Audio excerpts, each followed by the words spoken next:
Welcome back. Next episode. It's been a while between videos, but we have been busy stripping everything out of the engine bay, all the wiring harnesses off the engine. As you'll see in the videos today, a lot of modifications to what's there. Wasn't really happy with the way that the blower sat with everything on one side, so been changing everything up.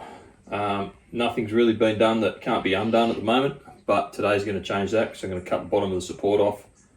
Start hacking up the inner guard so I can make the intercooler fit, get the intercooler pipes mated, and then keep going from there. So you'll see what's going on in the engine bay today, and we'll wait for some more parts to show up and then keep going, get it all smoothed out and painted, and then get the engine back in and up and running.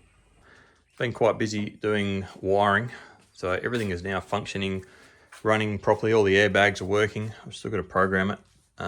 But basically all the wiring for all the switches, everything is now complete.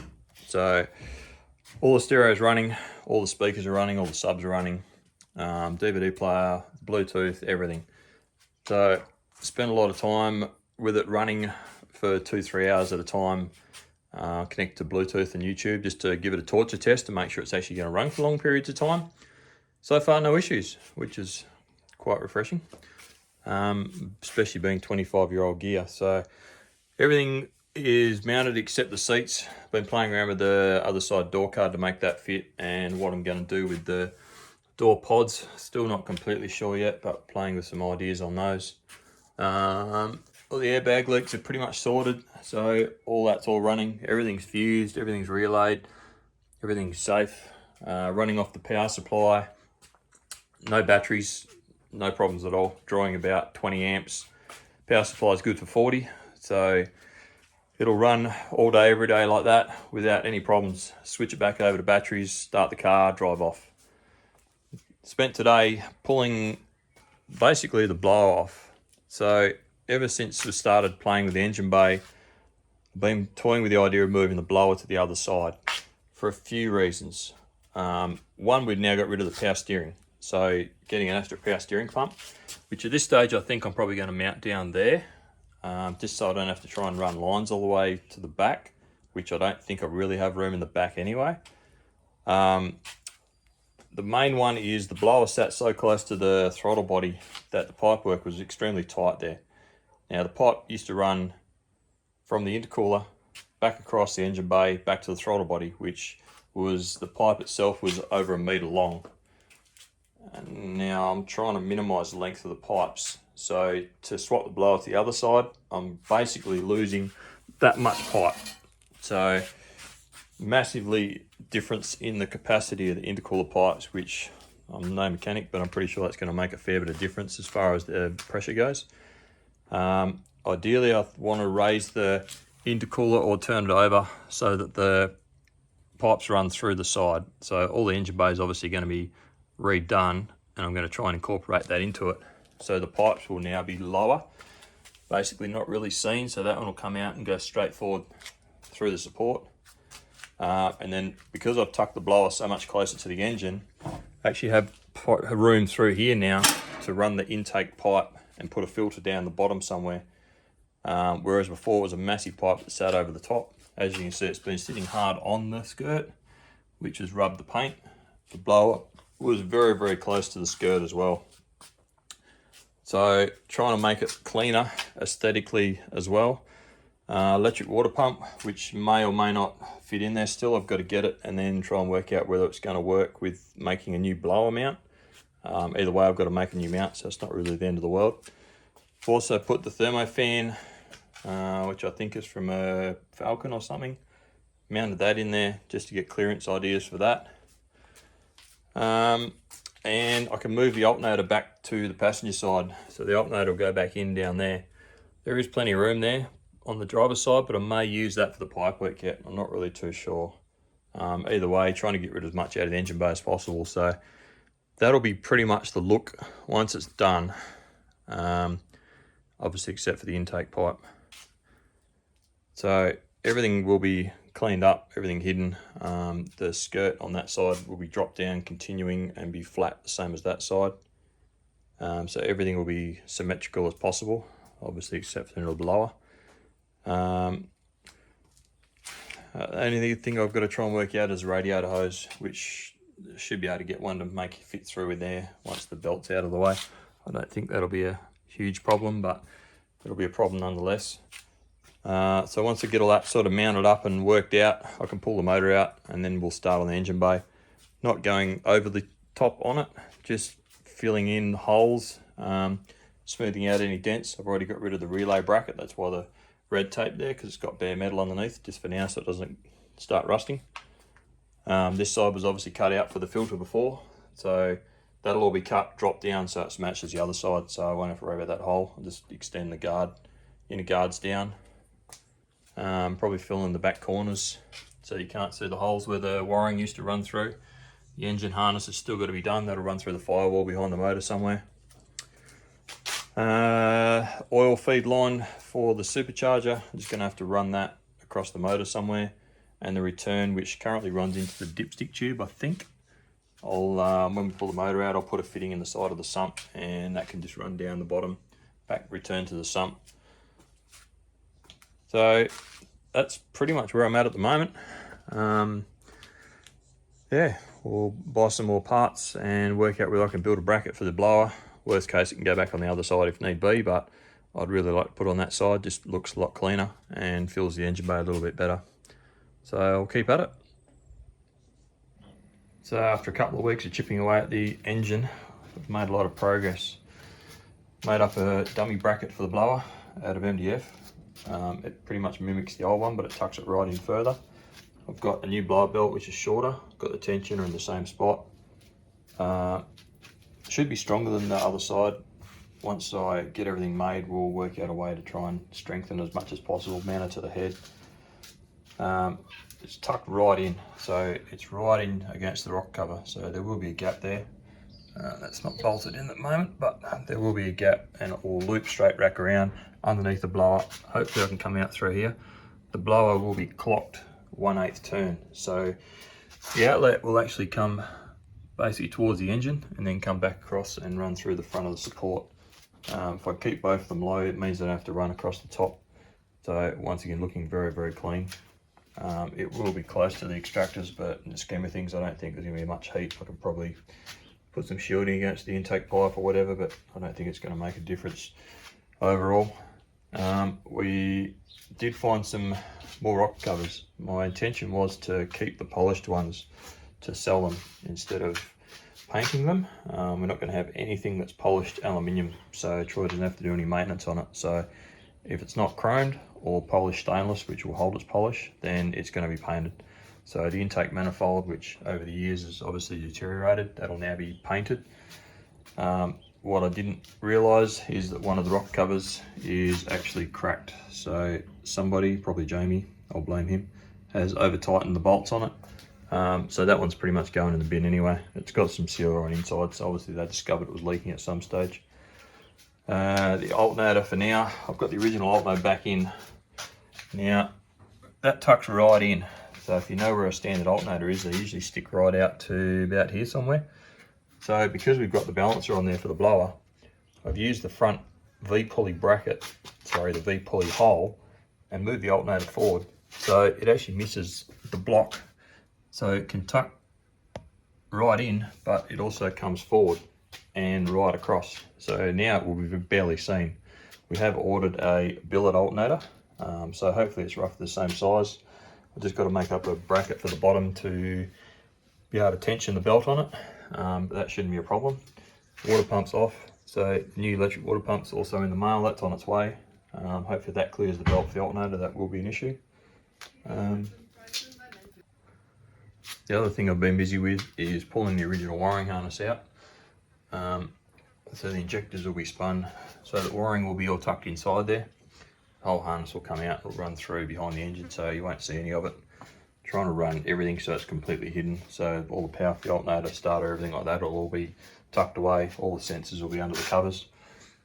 Got a spare throttle body which I've started hacking up to try and paint that, to smooth that out as well, to clean that up. What else have we got in here? The reservoir for the clutch I'm going to mount in the corner instead of being sticking out in the middle of nowhere. The hose is long enough to do that, so I'll make that neat in the corner. It'll work out a way to run the fuel lines down behind the engine so you can't see those. That'll be a problem for another day once the engine's out. That's basically where the engine's at now. So waiting for all the bits to turn up in the mail.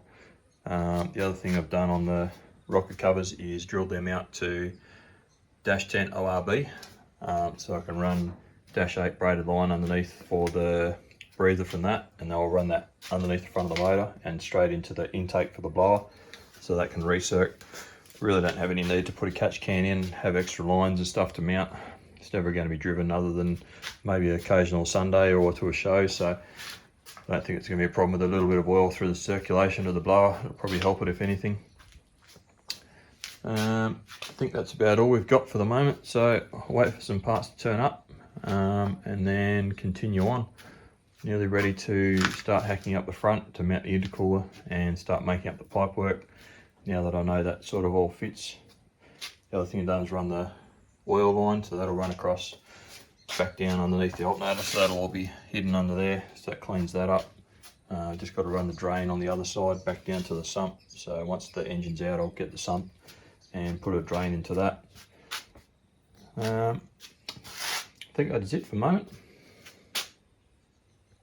Quick update on the engine and where we're at. Got the water pump now, so I had to notch out my plate, which I expected around the water pump there, so now that's done. I've got my template good. I can start drawing it up in CAD and get it cut and mount that for good. Do some more measuring, make sure it's bang on. Also just pulled the manifold off. Not sure what a 4000k motor is supposed to look like on one of these, but looks pretty clean except for where the water galleries are. Obviously it's just had water in, not coolant, so it's not really the best, but we'll clean it up. Manifold on the ground there. Other bit we've got is the new timing cover, which I can't change until I pull the sump off, I think, and definitely the balancer, so that won't be done until the engine's out probably. That won't really change much. Where's water pump back about 14 mil by my maths, so it'll pull the pump back to be level with the balancer and level with the plate for the blower, so it's not really going to change a hell of a lot. Got the rotating fittings in the rocker covers, so I can set those with the -8 braided line, and I'm going to run that back across the front of the motor hidden, go into the intake for the blower. I think that's about it for the moment, so wait for some more parts in the mail, and now we get on to building some bits for it. Quick update on where I'm up to. Ordered some parts, most of it's arrived, so we've got the aluminium bends. Not really sure how I'm going to orientate them just yet, but that's the basic of what I want to come off the throttle body. So that'll be welded to the throttle body and all painted, so effectively when you look for the front you won't see any hoses or clamps. Unfortunately the MAF is still going to have to stay in there at this stage unless I can get a MAFless tune done, with a map sensor. So if that goes in there it'll kind of be hidden from the front anyway, and then it will loop down and go straight through the front of the support to the intercooler. So very short pipe length out of the intercooler back to the engine. If I can get it done MAFless, then all I gotta do is put a straight pipe in there, so it'll look a lot cleaner without the MAF, but we'll see what happens. Being a Series 3 with a sequential, not entirely sure we can go MAFless yet. I'll have to speak to a tuner and find out what we can do about that one, and then up to Troy whether he wants to spend the money to go MAFless just to make it look cleaner. Also got a couple of fittings for the back of the blower for the intake, so my plan was always to have that so that it's not run up above the blower, because the original one used to sit up on the other side, looked terrible. So this one will now run down underneath the blower and come out through the front, and you can see the pipe for the outlet from the blower as well, so that'll come back up, loop back up to the top of the chassis rail and go through the front of the support as well, so it'll be symmetrical both sides. The intake will run basically into the battery tray somewhere, where they'll put a pod filter on the front. All that'll get chopped up anyway, so I can put a pod filter up in the front here somewhere, and then I've got the power steering pump which has to be mounted here as well. So unfortunately we'll be seen if the bumper's off, but everything else will be nice and clean, so I'll make the pump as clean as I can. So all the section in here will be cut out. I'm about to pull the bottom rad support panel off. As you can see how close it is to the radiator, someone's already jacked from underneath and bent it up anyway. Not really cosmetically appealing, so going to chop that off and run a bit of 2x1 inch flat bar, square bar, rectangle bar, what do you want to call it, straight across from the sides. So it'll actually bolt on to where the original Rio was. But not running a Rio because it doesn't fit with the fiberglass bar, it was never there, so going to pull that off. Everything that's on the front will be chopped up and cleaned up, so with the bar off it'll look presentable as well. And I can unbolt that bottom support to take the radiator and the intercooler out. And ideally, if I can jack the body up far enough, we can slide the engine and K-frame straight out the front without having to get a hoist to put the engine back in. That's a minor detail, but it'll help in the scheme of things. So that's what I'm up to at the moment. So just chipping away, working out where this pipework's going to run, mount up the radiator on the new bar, mount the intercooler, start chopping up the front support, work out what piping I need to make. Once all that's done, then we can do some welding, and then engine out and get serious on the engine bay. Well, there's no going back on this one now. Bottom radiator support mount is gone. That's the new bar. So I'm just going to make up some plates that bolt to the end of the rails. So that'll all be painted to match everything. Unbolt, get it right out of the way, super clean from underneath. Next job is to make room for the intercooler. So the plan is to cut the straights off and weld 90s on the same side, same hole. Cut the brackets off, make some tabs for the bottom, and then make some feet that stick out from this to support that. It'll tuck the intercooler back further than what it was originally by a bit. Clean it up just so it doesn't look like it's sticking out in the middle of nowhere. It'll be slightly lower than what it was, which won't really be an issue because the supercar bar tucks right underneath anyway. Just got to make sure I clear that. That's today's progress. So that'll do for this video. Next time, hopefully I can have all the engine bay chopped up, everything mounted, start making some pipe work up. And then once all that's done, engine out and continue on from there. Thanks for watching.